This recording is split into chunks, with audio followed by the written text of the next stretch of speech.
Everyone, welcome back to my channel. এটা হচ্ছে আমার বাড়ি থেকে ফেরার দিনের ব্লগ। আগের ব্লগটা যেটা পোস্ট করেছিলাম সেটা অবশ্য বাড়ির একদিনেরই ব্লগ ছিল, আমি আর কোনো ব্লগ বানাইনি বাড়ি গিয়ে। তো আজকে হচ্ছে বাড়ি থেকে ফেরার দিন। বাড়ি থেকে আমরা খুব তাড়াতাড়ি বেরিয়েছিলাম, মানে ওই 5:30 নাগাদ। আর এই শীতকালে 5:30 মানে বুঝতেই পারছো, একদম ভোর রাত।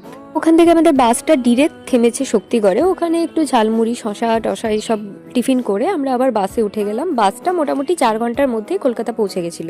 তো সকাল সকাল জার্নি, তো তাই জার্নিটা অতটাও কষ্ট হয়নি আমার জন্য। থেকে নেমে যেহেতু আমি একা ছিলাম না আর ব্যাগপত্র একটু ছিল, সেজন্য আমাদেরকে ক্যাব করে নিতে হয়েছিল। তারপর ওখান থেকে ডিরেক্ট বাড়ি। তাই পারছো, ভোরবেলায় উঠেছি, মানে ঘুম তো পাবেই, সে ঘুম আর ছাড়ে না। তো তারপর একটু রেস্ট ফেস্ট করে বুনি এলো, ওর সাথে একটু খেলা করলাম। ওরা একটা DIY ফায়ার বক্স বানিয়েছিল, যেটা আমাকে টেস্ট করতে দিয়েছিল। যেহেতু অনেকদিন পর দেখা হয়েছিল, তাই গল্প খেলা এটা ওটা করতে করতেই আজকে আমার দিনটা কেটে গেল। That's it for today, see you in the next blog. By.